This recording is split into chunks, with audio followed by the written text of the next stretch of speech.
Hi, my name is Kenneth Sooy Sr. I'm the Galloway Township official historian. I've lived in Galloway Township most of my life. I've been away from here about a year. Other than that, I've spent all my time here. As a boy, I hunted and trapped and spent a lot of time on the marshes and meadows. When I got older, I went clamming, oystering, eeling, and turtling with my father-in-law. So I've been around these woods most of my life. The Jersey Devil legend interested me like it interests a lot of people. My wife is a Leeds. That sort of enhances the want to know more about it, I guess you would call it. I've always wondered if it was real. I've done some research, I've done a lot of reading, I've read most of the books that have been put out on it. I find that most of the books are repeats of, just rewrites of somebody else's experiences. I don't put a lot of stock in most of the publications I've seen so far at this point in time.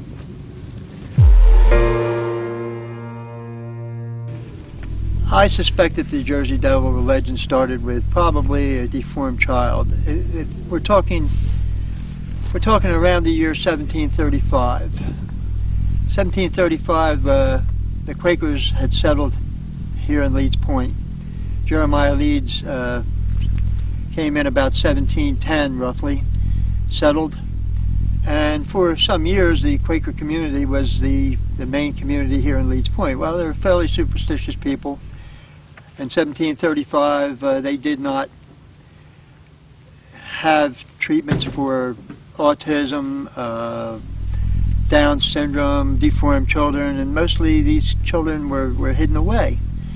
I think, in my own opinion, is that it was probably, could have started with a deformed child that maybe occasionally got loose and run around through the yards. You have to remember, there was no television, no radio. People would just be sitting in the yard at dusk because it'd be a hot night. They'd be sitting out there. Something goes scurrying through the brush. They might think it's anything, especially if it didn't look like a deer or an animal that was in the area at the time. So what would they think it is? We don't know what they would think it is. And being a superstitious people, it wouldn't be too hard to say, that's a devil going through that woods. And also it might have been used to scare kids to get them to go to bed. Very true. Well, very honestly, I can't find any records that go back to 1735. The main information I find is closer to, believe it or not, 1900 in that area. As far as anybody making real mention of it or anything like that. My great-grandfather was born in 1866, and he never mentioned anything about it, and he told stories about things all the time. So I really think it was a later creation, in my own opinion. As far as what keeps it alive, people like the unknown, people like mysteries, people like legends, and New Jersey has perpetuated the legend quite well. Every town in New Jersey seems to want to have the Jersey Devil. Everyone keeps trying to steal the story and say that the Jersey Devil was born there rather than the original legend. You're going to have sound. Yeah, I'm going to pull that. Okay. The legend appears to me to have been born around somewhere around 1900. And like I said, every town would like to have a Jersey Devil. I mean, it's an attraction, it's mystery. People like mystery. People need things to believe in, like, or at least to chase after. I just think it's human nature to want to have these things and want to find them. I'm not saying there's not something out there that people have seen, because people do see things. I know that. People hear things. I think that these people that have claimed to have seen the Jersey Devil, they saw something and they heard something. I don't know what it is, and all I can say is I haven't seen him yet.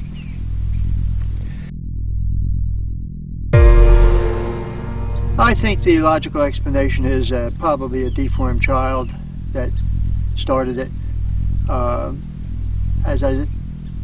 children were hidden away if they weren't normal children. If they had any major defects, back in that time period, in 1700s, even up into the 1900s, up into the mid-1900s, it wasn't an accepted thing.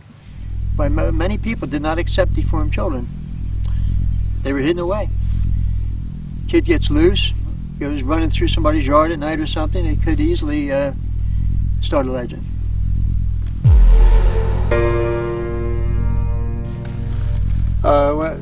When I was in probably grammar school, the kids would say, you know, let's go out in the woods out back of the school or something. Let's go hunt for the Jersey Devil. Or I heard people say to their kids, now you be home or that Jersey Devil's going to get you coming home after dark. You be home before dark. So I think I heard it as kids back in the late 40s and the 50s.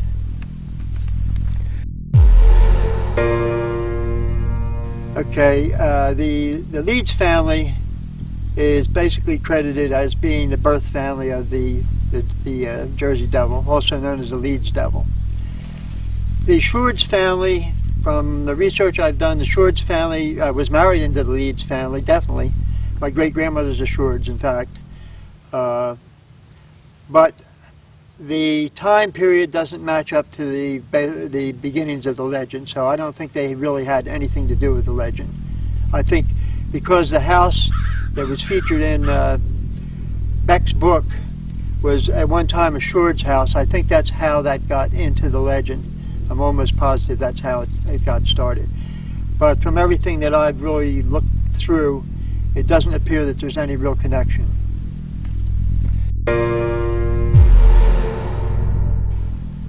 That has been credited to Japhet, Leeds, and I believe it's Deborah Smith. I believe it was the woman that he married. They had 12 children. There was records of those 12 children. I thoroughly believe that the legend was attributed to them only because they had 12 children. It was easy to say, there's a documented family with 12 children. I'm pretty sure that that would have been the one they assigned the 13th to. It doesn't work out on paper. When you look at the time periods and everything else, it just doesn't work out. Also, from what I've been able to find out, they were pretty highly regarded people in their church and in the community. They were not involved in witchcraft or anything like that.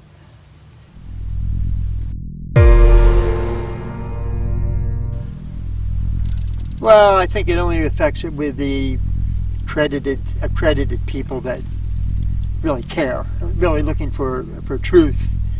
I think a lot of people just get a kick out of the legend, as you know, one way or the other. Even if it's faked, I think some people like it. I highly doubt it. I've been in the woods and in the marshes too much of my life to have not seen some sign of something of that nature. I have trail cams put out in different places throughout the year, and I have never caught, I've caught some strange things, but I've never caught anything that I couldn't identify. I think there would have to be. It's not likely that any creature is living 250 years. Just not a likely thing. Of course, if it's not of a human being, and if it's not of this world, who knows?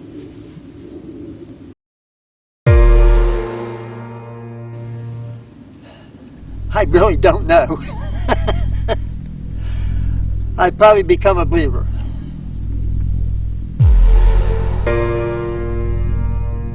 No, but I've heard some very strange sounds in the woods at night, and the daytime in some cases. Can you elaborate on the sounds that you heard? It was a scream that would make the hair on the back of your neck stand up. About 7 years ago, I was standing in my yard with a fellow that was renting a house from me. I have a small house right next door to me. And about 300 or 400 feet away, in an area of the woods, there was a scream that would It was a blood-curdling scream. I mean, I had never heard anything quite like this in my life. The fellow that I was talking to is a seasoned hunter, clammer, crabber, man of the outdoors. He turned pale. And he said to me, he says, "I can't stay here." And the next morning, I looked, and his pickup truck was going out my driveway with all of his stuff on the back, and he never came back to my house again. He did not owe me money or anything. He was actually literally scared to death. I've never seen anybody any more scared in my life.